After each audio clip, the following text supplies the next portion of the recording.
그래도 건강하시네. 네, 대통령 단식 때. 네. 그때 제가 취재기자였거든요.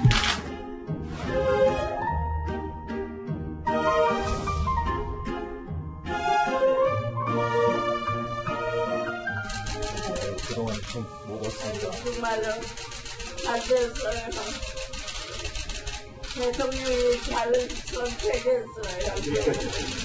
정말 대통령께 감사해요. 좋은 분을 총리로 모시게 됐어요. 감사합니다. 그 기자 시절에 여기 와서 참 밥을 많이 먹었는데요.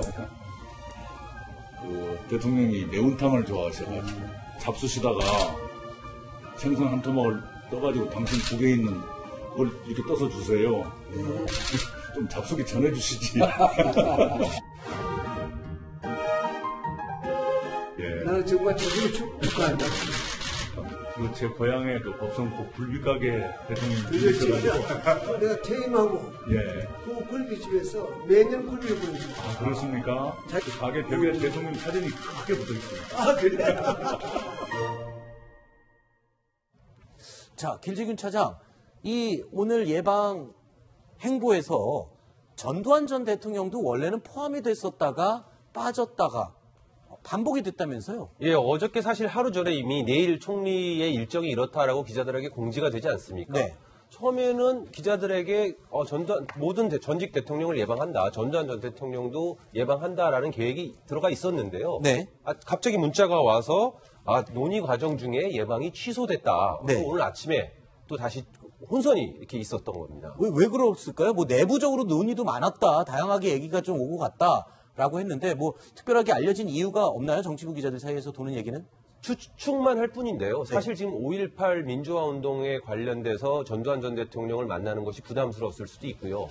그다음에 또 특히나 얼마 전 인사청문회에서 이낙연 총리 후보자일 때 전두환 전 대통령을 뭐 미화했다 이런 기사가 난 건 아니냐, 쓴 것 아니냐라는 그런 질의를 받았지 않았습니까? 좀 네. 민감한 시기에 굳이 갈 필요가 있었겠느냐. 네. 이런 오해를 피하고 싶어서 아마 마지막 순간에 제외한 것 같습니다. 그런 얘기도 있었지만 또 전두환 전 대통령에 대한 역사적인 평가도 명확히 밝힌 부분이 있습니다. 뭐라고 얘기를 했었는지 당시 청문회 상황 들어보시죠.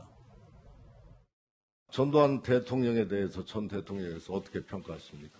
법원에서 이미 판정한 하는 것처럼 내란 죄의 수괴였습니다. 5월 광주 시민들에게 발포를 명령한 사람이 누구라고 생각하시나요? 그분이라고 많이 추정되고 있습니다. 전두환 전 대통령에 대한 역사적 평가가 뭐 좀 부정적인 것과는 별개로 저런 식으로 뭐 예방하겠다, 알겠다, 또 뭐 안 한다, 뭐 이런 식으로 왔다 갔다 세 번이나 이렇게 하는 거는 네. 전 대통령에 대해서는 개인적으로는 좀 상당한 신뢰가 되지 않을까 이런 생각을 좀 합니다. 그렇죠. 또 궁금한 게 있네요. 저 길지균 차장, 이명박 전 대통령 만났는데 사실 요즘 어제 보호 6개 개방하고 난리가 아니지 않습니까? 지금 농민들은 농수 모자라다고 지금 난리인데 4대강 얘기는 혹시 안 했나요?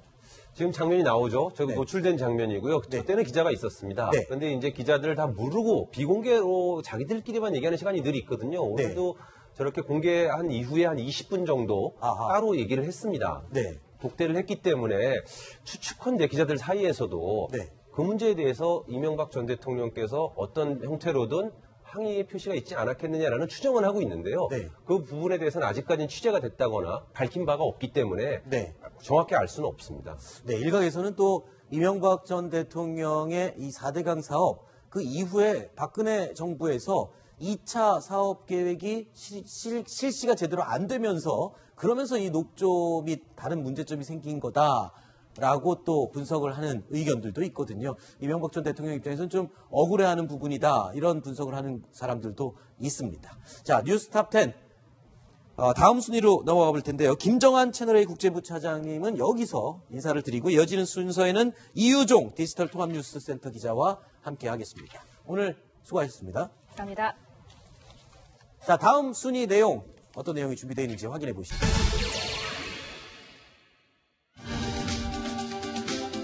정유라 씨에 대한 영장 실질 심사가 이 시간 현재 진행이 되고 있습니다. 정 씨는 오늘 오전 서울중앙지검에 도착해서 구치감에 대기하다가 낮 1시 반쯤 법원으로 이동해서 출석했는데 옷차림은 지난 이틀과 같은 차림이었습니다. 티셔츠 차림이었고요. 단지 머리카락을 한 가닥으로 묶은 모습이었습니다. 바로 옆 법정에서 엄마 최순실 씨가 재판을 받고 있었다고요? 네, 엄밀히 말하면 조금 달랐는데요. 영장실질심사는 방금 전, 그러니까 5시 36분에 끝났다고 하니까 아하. 약 3시간 반 정도 동안 심사를 받았고 결과는 이제 추후 오늘 밤이나 내일 새벽에 나올 걸로 예상이 되어지고요.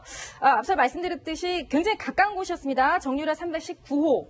최순실 씨 312호였는데 이제 같은 시간은 아니었어요. 왜냐하면 최 씨 같은 경우에는 속행 공판이 열렸기 때문에 오전에 10시 10분부터 받았었고 오전 서류 증거 조사만 진행됐기 때문에 모녀는 뭐 만나지도 않았고 같은 장소에 같은 동시간대에는 있었다고는 볼 수 없을 것 같습니다. 네. 정유라 씨 같은 경우는 319회 2시부터 실질 심사를 받았다고 하니까요. 앞서 말씀드린 대로 오늘 새벽 내지는 오늘 밤 늦게 결과가 나올 것으로 보입니다. 네. 자, 그런데 이 정유라 씨에게 적용된 혐의가 원래는 3개였는데 입국하면서 하나가 더 추가되어갖고 4개의 혐의를 받고 있었거든요. 근데 영장실질심사 관련해서는 업무방해 하나와 공무집행방해 이 2개만 적용되고 나머지 2개는 빠졌어요. 예, 검찰 입장에서는 뇌물수수라든지 네. 외국환 관리법 위반 같은 경우에는 이 부분이 판사의 어떤 판단에 영향을 줘서 네. 혹시나 영장이 기각되는 게 아닐까. 그래서 좀 안전하게 가자 이런 차원에서 좀 검찰이 보기에 좀 딱 떨어져 보이는 네. 혐의인 업무방해하고 공무집행방해만 적용시킨 것 같습니다. 네. 왜냐하면 뇌물수수 저게 좀 큰 범죄 아닙니까? 지금 그렇죠. 박근혜 전 대통령이라든가. 제일 핵심 지금 혐의. 영장 청구할 때 큰 네. 범죄 크게 넣고 그다음 작은 범죄 2개 넣었는데 네. 큰 범죄가 아니다. 네. 일단 작은 범죄는 맞다 할 때 있죠. 이게 네. 상당히 위험합니다. 아, 그래요? 영장이 기각될 왜냐하면 판사들은 큰 범죄에 우선 네. 관심을 집중하니까 그래서 영장이 기각될 가능성이 있거든요. 네. 그럴 때는 아예 그 영장이 기각될 만한 그러니까 혐의가 좀 부인될 만한 혐의는 빼버립니다. 네. 그래서 작은 범죄 2개를 넣어도 지금 검찰로서는 충분한 게 네. 지금 그 영장은 증거인멸 도주 우려가 중요하거든요. 네. 정유라 씨가 어차피 그 도주를 했었기 때문에 이 부분에 대해서는 2개 저 부분이 거의 소명이 되고 네. 그러면 영장이 발부될 것이기 때문에 굳이 지금 저걸 넣어가지고 네. 분란을 일으킬 필요가 없는 거죠. 네, 그런데요. 이 정유라 씨 언론과 인터뷰를 할 때마다 했던 아주 일관된 이야기 있습니다. 나는 아무것도 모른다. 엄마가 다 알아서 했다. 그런데 그와 관련된 추가된 똑같은 흐름의 이야기가 또 나왔습니다. 자, 개명. 이름을 정유연에서 정유라로 바꾼 그 이름조차도 어머니가 너 개명할 거다 했는데 나는 개명이 되는지도 몰랐다. 이렇게 얘기를 했고요. 또 이런 얘기도 했습니다. 독일에서 덴마크로 간 것도 도망 다닌 게 아니라 엄마가 가라 그래서 간 거다. 이렇게 얘기했습니다. 먼저 하나 궁금합니다. 개명. 솔직히 개명을 하려면 본인의 동의가 있어야지 개명이 되는 거 아닌가요? 미성년자의 경우에는 네. 법정 대리인의 친권자, 네. 부모의 그 신청으로 되긴 됩니다. 아, 그래요? 그런데 보통은 제가 개명도 많이 허락해 준 적이 있는데요.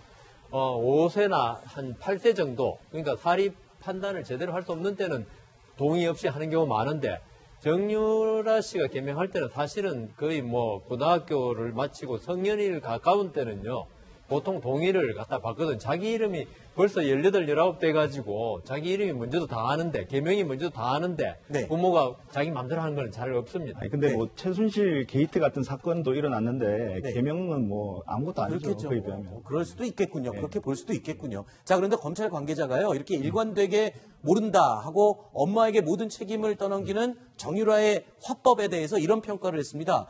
정유라가 철부지 행세를 하는 듯 해 보이는데 자연스럽게 하는 게 아니라 예행 연습을 한 티가 팍팍 났다. 이렇게 얘기를 하거든요. 여성 변호사님 어떻게 보세요? 변호사님. 그러니까 저게 2가지 다 맞죠. 네. 그러니까 정유라가 정말 몰랐을 가능성이 있으면 철부지 행세가 맞고요. 네. 그게 인위적으로 꾸민 게 아니고, 네. 만일에 저게 혐의가 있는데 그걸 벗어나기 위해서 어떤 꾸민 듯한 태도였으면 네. 그렇게 볼 수 있는데 그런 검찰의 어떤 시각이 아마 반영된 것 같습니다. 네. 자, 왜 그 말씀을 드렸냐면요. 이 학교 업무방해, 그러니까 이대 특혜 의혹에 대해서 자기는 학교 갈 생각도 없었고 전공이 뭔지도 몰랐다라고 인터뷰를 했지 않습니까? 그런데 안민석 의원에게 이대 교수님 한 분이 이런 문자 메시지를 보냈습니다. 예, 의원님, 정유라가 같은 전공도 내용이죠. 모른다는데. 예, 의원님 정유라가 전공도 모른다는데 네. 그런데 이제 4월 19일 다시 말해서 2015년이죠. 입학한 직후에 최 씨와 정유라가 같이 와서 모든 과에 있는 교수들을 만나고 갔는데 다 아시겠지만 참 화가 나네요. 이런 문자를 보냈다고 합니다. 그러니까 어머니 최순실 씨와 정유라 씨가 같이 와서 교수들을 다 만나고 인사하고 갔는데 어떻게 전공을 모를 수가 있느냐. 네. 지금 하고 있는 것은 나는 정말 아무것도 몰랐다는 연기다. 이런 네. 것을 보여주기 위한 그런 자료로 오늘 안민석 의원이 저는 문자 메시지를 공개를 했습니다. 그렇군요. 자, 이 상태를 본다면은 글쎄요, 진짜 몰랐을까 좀 의문이 들긴 하네요. 그리고요, 자, 지금 덴마크에서 한국으로 송환을 했던 그 당시의 비행기 값, 뭐 이런 것도 적지 않은 돈이 들었다고 합니다. 자, 정유라의 항공료가 256만 원, 법무부 호송팀이 또 5명이 같이 연행을 위해 따라갔었죠. 총 2,385만 원이 소요가 됐는데 이런 것들은 다 그러면 저희 세금으로 내야 되는 건가요? 범죄인도 청구를 한쪽에서 내야 되기 때문에 아하. 결국은 우리나라에서 그 모든 액수를 부담을 해야 된다라는 이야기가 전해지는 거죠. 네. 형사 절차에 관한 비용은 네. 특별한 경우를 빼고는 전부 다 그 국가가 부담하는 게 원칙입니다. 아하, 그래요? 그 피고인이 법정에서 쓸데없는 증인 신청하고 무죄를 다투면서 이런 것만 나중에 그 일부 물릴 수 있는데 나머지는 국가가 부담하는 원칙이기 때문에 어쩔 수 없는 것 같습니다. 알겠습니다. 자, 뉴스탑10 다음은 네 번째 소식이 기다리고 있습니다. 네 번째 소식은요, 저희 뉴스탑10 팀이 3위로 선정한 소식입니다. 어떤 내용인지 확인해 보시죠.